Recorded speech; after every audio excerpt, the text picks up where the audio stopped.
Apakah Wahabi itu termasuk aliran sesat? Wahabi itu termasuk aliran sesat dan menyesatkan. Itu kesepakatan ulama mazhab 4 Ahlus Sunnah wal Jamaah. Jadi bukan main-main saudara aliran sesat. Bahkan sebagian ulama di Mesir, Syekh Ali Jum'ah, setiap ngajar kitab apapun nggak ada hubungannya dengan Wahabi, Wahabi pasti disenggol. Padahal nggak ada hubungannya. Sebagian ulama kita di Aceh setiap ngajar itu pasti nyenggol Wahabi walaupun nggak ada hubungannya. Bahkan ada ulama besar di Aceh ya, Abun Samalanga, Abun Aziz. Beliau bilang sama murid-muridnya, kamu kalau malas baca zikir, baca wirid, baca apa, kamu maki-maki Wahabi dapat pahala. Jadi begini ya, aliran-aliran sesat itu menyampaikan kesesatannya pakai dalil, kadang pakai Al-Quran. Dan di Al-Quran memang diterangkan ada orang sesat karena Al-Quran itu ada. Makanya di Al-Quran dikatakan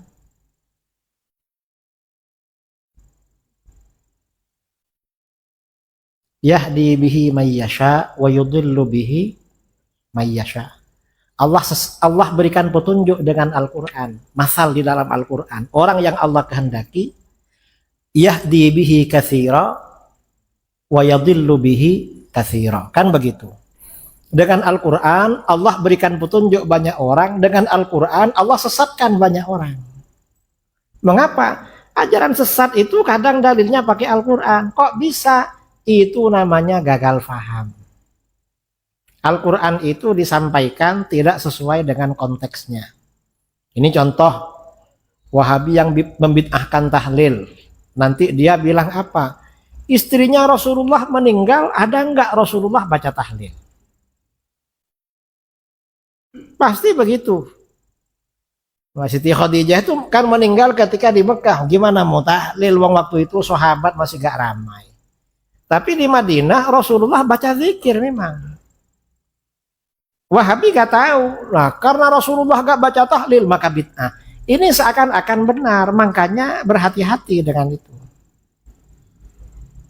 Apapun yang mereka sampaikan dalil dari Al-Quran itu memang disalahgunakan. Sampai orang kebatinan ini kelompok yang mengajak tidak sholat. Itu pakai Al-Quran. Alasannya apa? Katanya di dalam Al-Quran, aqimis sholata lidzikri. Dirikanlah sholat untuk mengingatku. Berarti kalau sudah ingat pada Allah gak perlu sholat. Ini yang salah, yang berartinya itu. Ada orang kebatinan ya, kalau ada azan Allah, itu sudah sholat katanya. Mengapa? Karena sholat untuk ingat, ini sudah ingat. Nah itu gak betul. Artinya memang aliran-aliran sesat itu kadang pakai Al-Quran. Makanya hati-hati. Nah, apakah Wahabi itu termasuk aliran sesat? Wahabi itu termasuk aliran sesat dan menyesatkan. Itu kesepakatan ulama mazhab 4 Ahlus Sunnah wal Jamaah.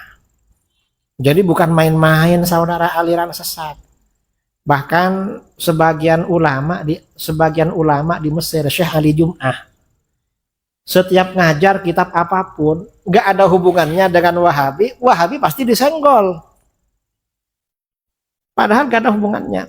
Sebagian ulama kita di Aceh setiap ngajar itu pasti nyenggol Wahabi walaupun nggak ada hubungannya. Bahkan ada ulama besar di Aceh ya, Abun Samalanga, Abun Aziz. Beliau bilang sama murid-muridnya, kamu kalau malas baca zikir, baca wirid, baca apa, kamu maki-maki Wahabi dapat pahala. Mengapa? Agar orang berhati-hati.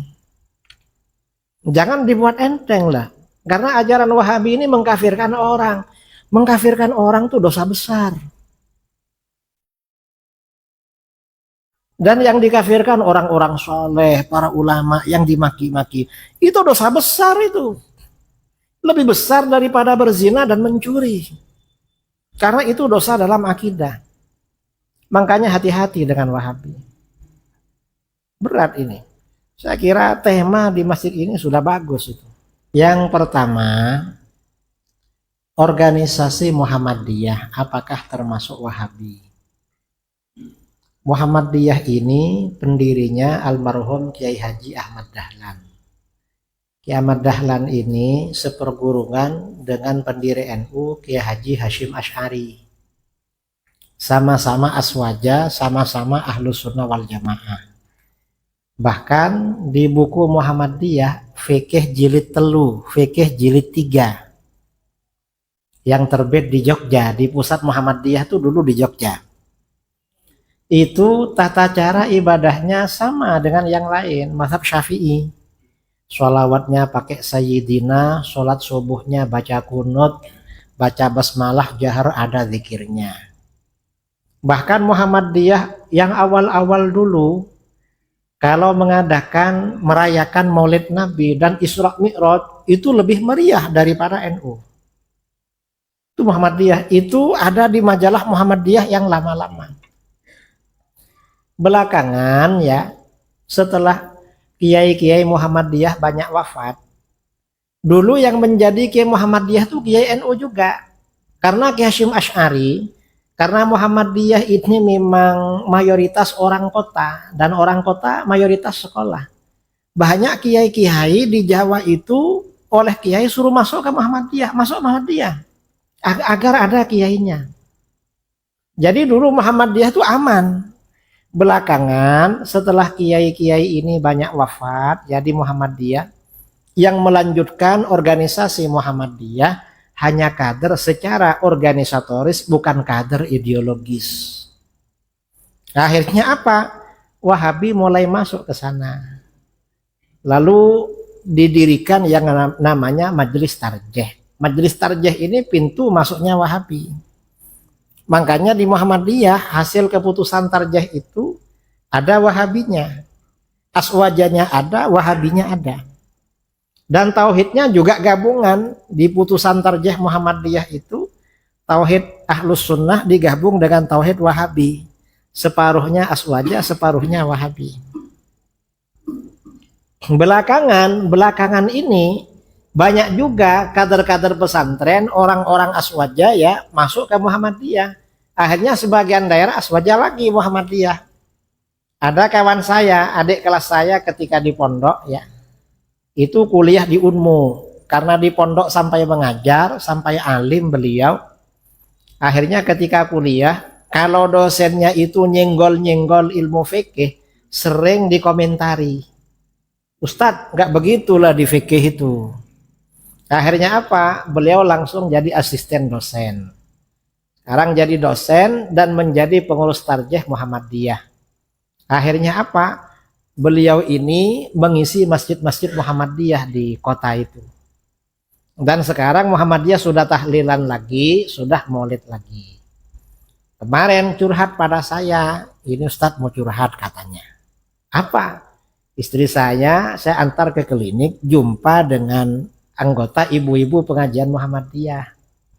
Loh, istrinya Ustadz? Iya katanya. Ustadznya itu kalau bilang Muhammadiyah di dadaku, tapi ceramahnya NU semua katanya. Padahal ya bukan NU, karena NU ini ya hanya organisasi. Jadi itu, untuk menyadarkan mereka itu pertama dengan ilmu. Kalau mereka menyampaikan sesuatu maka direspon pakai ilmu. Saya ini bawa buku hadiah untuk Ustadz Ridho yang bawa saya. Buku Pintar Berdebat dengan Wahabi. Insya Allah ini jilid 1 sama jilid 2. Insya Allah kalau cuma Wahabi Pekanbaru cukup pakai buku saya. Karena Wahabi Pekanbaru gak ada yang pandai. Ini didengar marah-marah Wahabi nanti. Langsung dikonter besok sama video Wahabi. Ya, dan apa namanya, coba lihat video saya tiap hari di Instagram atau di Facebook atau di YouTube. Itu hanya 1 menit. Setiap persoalan kadang pakai ayat Al-Quran atau pakai hadis. Sampaikan itu. Karena Wahabi, ajaran-ajaran sunnah dilarang semua. Mereka ini kan nggak pernah ke kuburan. Katanya sunnah, Rasulullah tiap malam ke kuburan. Lalu mereka bilang, oh gak apa-apa ke kuburan. tapi mendoakan ahli kubur, jangan mendoakan diri sendiri. Loh, kata siapa Rasulullah mendoakan dirinya juga di kuburan yang diajarkan? Wahabi ini bikin ajaran-ajaran baru, gak sama dengan ulama dulu, lalu bilang salaf. Salaf yang mana? Makanya hati-hati. Jadi memang ya perlulah. Kalau ingin menyadarkan ya pakai ilmu. Kalau gak bisa sendiri, ajak ke ustadz-ustadz di Pekanbaru. Ustadz-ustadz Ahlus Sunnah. Kan sebagian ustadz aswaja di Pekanbaru ada yang mantan Wahabi. Yang mantan Wahabi itu biasanya lebih mudah ya untuk menyadarkan Wahabi. Dan alhamdulillah di negeri kita ini sudah puluhan ustadz-ustadz Wahabi yang sudah bertaubat. Yang nggak mau taubat itu ya ustadz-ustadz Riau ini. Wahabi Riau ini agak berat disuruh bertaubat. Mengapa?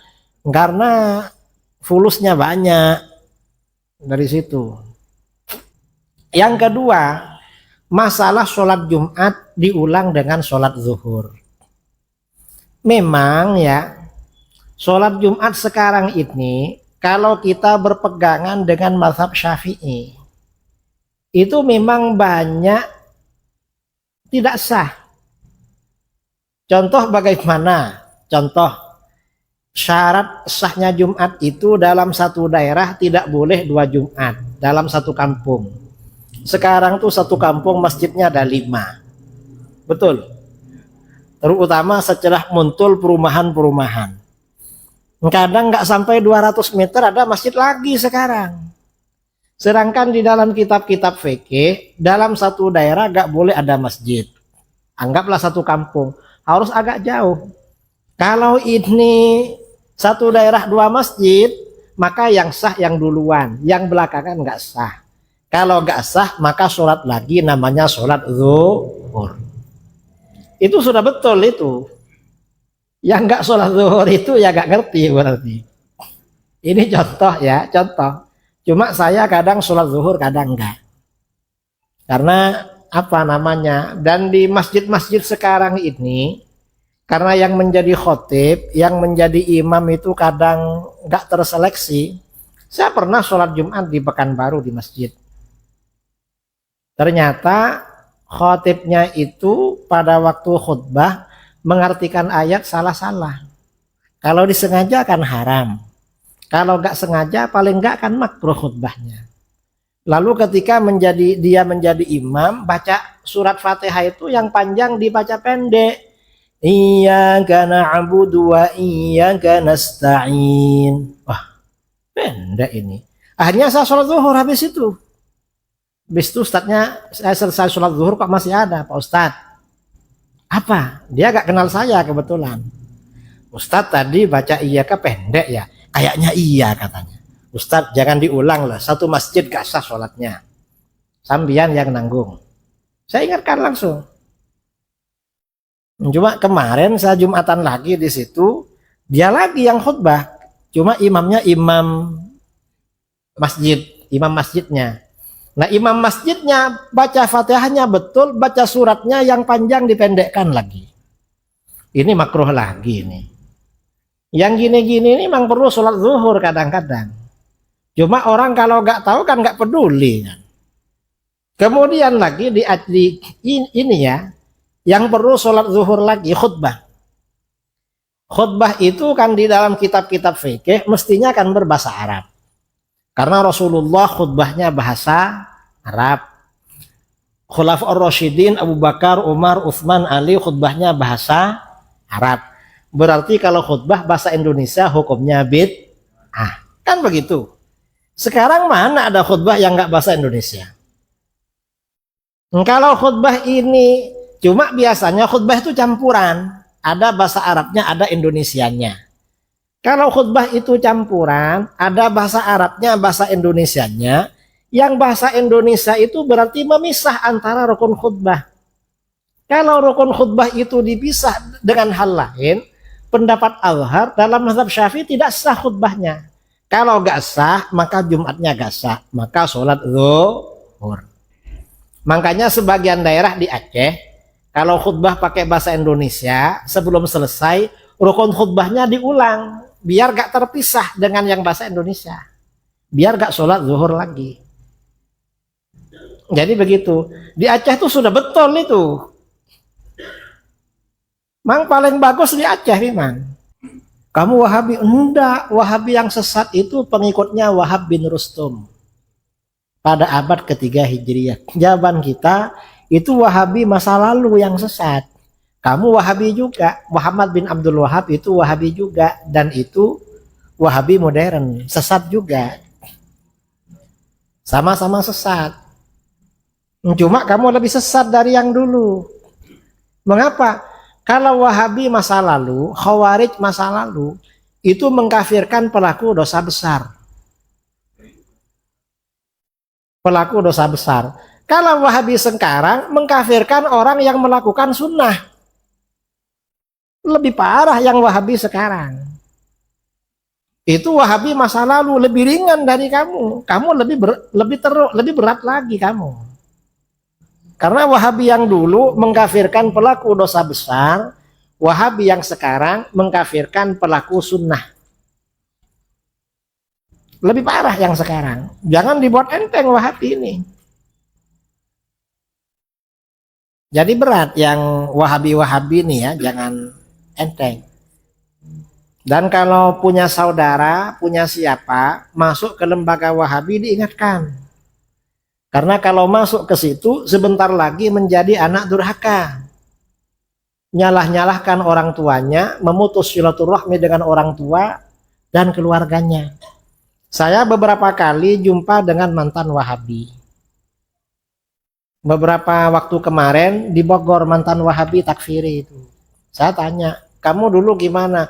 Iya Kiai, saya putus hubungan dengan orang tua dan saudara. Kenapa putus? Karena mereka saya anggap kafir. Gimana mau berinteraksi dengan orang kafir?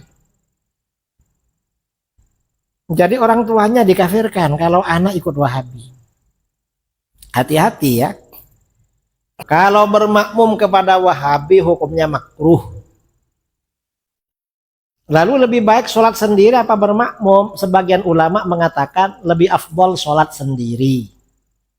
Gak usah bermakmum. Karena kalau bermakmum sama Wahabi biasanya hati ini jengkel. Padahal kita ini kan harus khusyuk sama Tuhan, malah kayak marah begitu. Saya pernah pulang dari Jawa Tengah, naik bus dulu, sampai di terminal di Surabaya, sholat subuh, imamnya kok gak baca Bismillahirrahmanirrahim, langsung, aduh ini kayaknya Wahabi nih, kok langsung Alhamdulillah. Ternyata rakaat kedua gak baca kunut, wah ini Wahabi betul. Akhirnya sampai selesai jengkel terus. Apa? Kalau imam di Masjidil Haram dan Masjid Nabawi itu semua mazhab ada. Yang Wahabi kan Sudes itu. Yang lain itu sebagian Syafi'i mazhab lain. Kalau nggak tahu anggap saja ini mungkin yang Syafi'i ini. Anggap saja begitu biar gak makruh. Ya gak apa-apa, cuma kan bacanya sir kan. Kalau imam itu baca bismillah, bacanya sir, Bismillahirrahmanirrahim. Alhamdulillahi Rabbil Alamin, itu sah. Tapi kalau memang nggak baca, mazhab Syafi'i batal itu. Sholat lagi aja kalau begitu. Apa? Loh, sholat di situ. Kan yang penting sholat di situ, gak harus ke imam itu. Di Masjidil Haram itu, hotel-hotel itu termasuk haram itu. Sekitar sholat di hotel sekitar Masjidil Haram itu juga 100.000 itu. Gak harus di Masjidil Haram. Ya, sholat sama pimpinan travelnya itu. Buya, sholat sama Buya lah, ini Wahabi kayaknya gitu. Gak apa-apa begitu ya. Wahabi ini memang menyebarkan faham Wahabi dengan program tahfidz atau tahsin Al-Quran. Padahal imam-imam kita yang fasih itu banyak, nggak perlu ke tempat Wahabi. Banyak lah imam-imam kita yang fasih-fasih itu. Dan insya Allah gak kalah fasih. Kadang-kadang Wahabinya keliru-keliru bacanya. Saya pernah ya sholat subuh di Madura, bermakmum di masjid, kok ternyata nggak baca basmalah. Aduh, kayak Wahabi ini. Lalu dia baca ayat Al-Quran, kan bermakmum sama Wahabi makruh. Ketika membaca ayat, banyak yang panjang dipendek-pendekkan. Aduh, ini makruhnya double. Makruh karena Wahabi dan makruh karena baca suratnya keliru-keliru. Dan nggak baca kunut. Selesai sholat, saya baca zikir sebentar lalu segera keluar. Ternyata imamnya ngejar-ngejar saya. Ustadz, katanya. Apa? Kapan Ustadz datang? Tadi malam. Kamu yang jadi imam tadi? Iya, katanya. Kamu baca surat, baca Al-Quran yang panjang-panjang dipendek-pendekkan. Makruh kamu jadi imam. Saya masih belajar Ustadz. Kalau belajar jangan jadi imam. Kamu ini memakruhkan sholatnya orang satu masjid. Wahabi. Jadi memang hati-hati ya. Kita ini kalau punya ustadz yang fasih, yang alim, promosikan sama orang. Jangan promosikan orang Wahabi. Ajak orang-orang kita belajar pada beliau. Jadi itu. Jangan sampai mempromosikan punya Wahabi.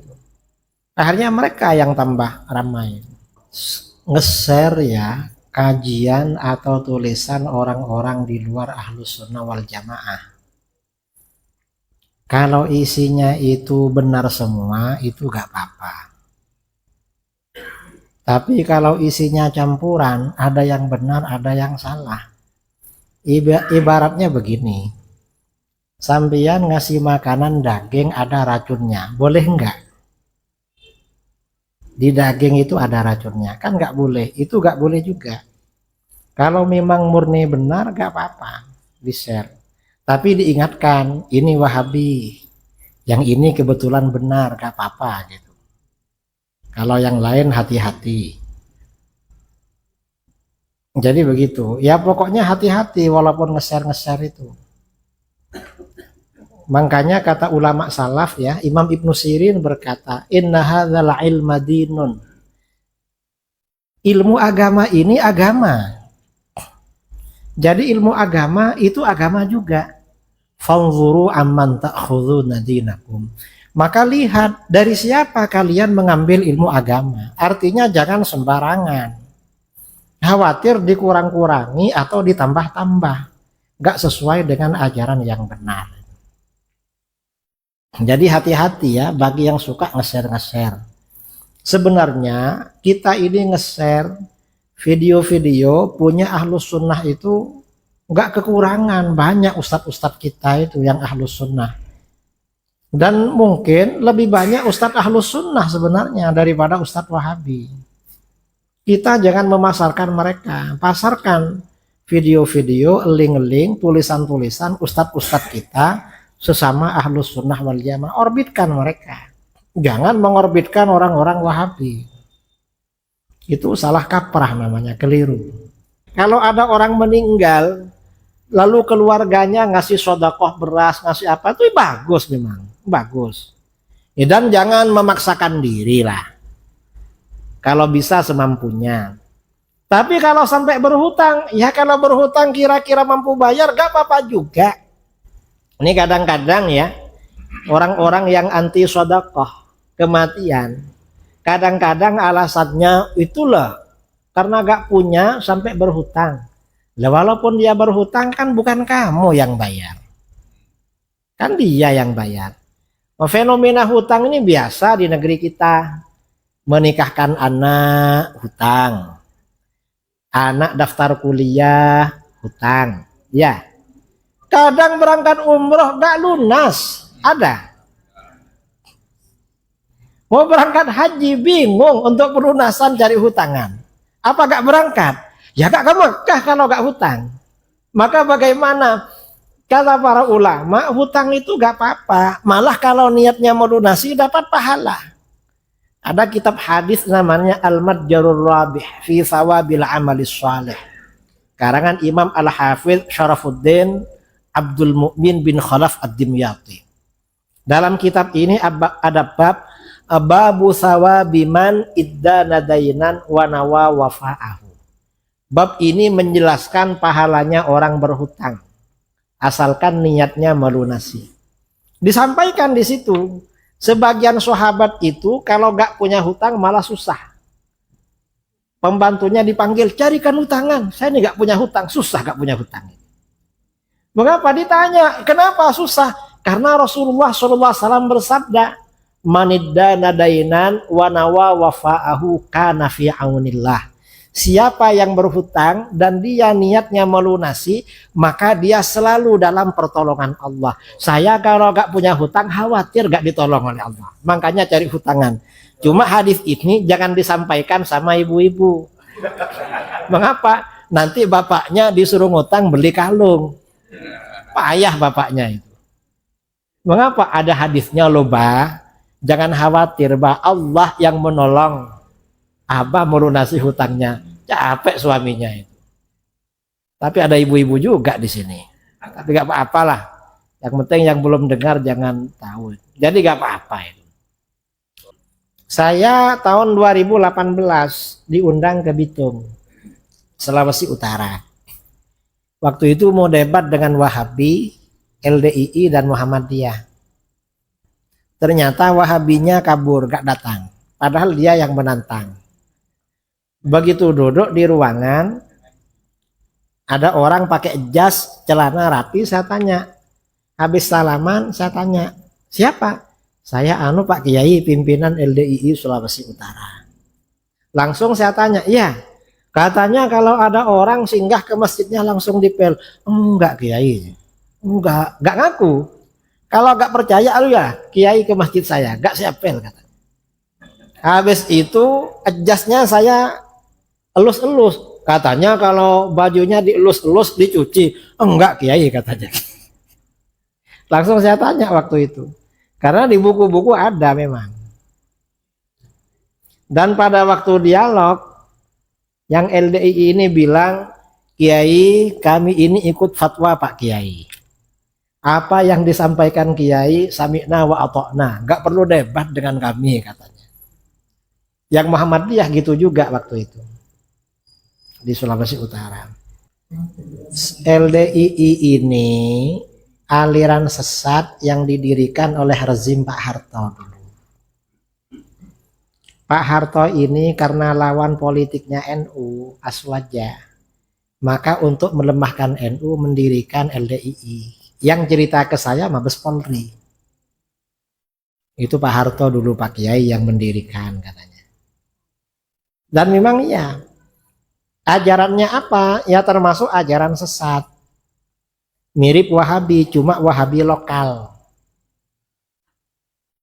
Di antara ajarannya apa LDII? Kalau LDII yang dulu, mereka ini punya ajaran LDII itu namanya ajaran mangkul. Mangkul itu artinya apa? Beribadah harus bersanad dan berguru melalui guru mereka. Kalau orang beribadah tidak belajar, tidak bersanad melalui guru mereka, maka tidak sah. Kan sesat. Lalu guru mereka belajar sama siapa? Kan dipertanyakan.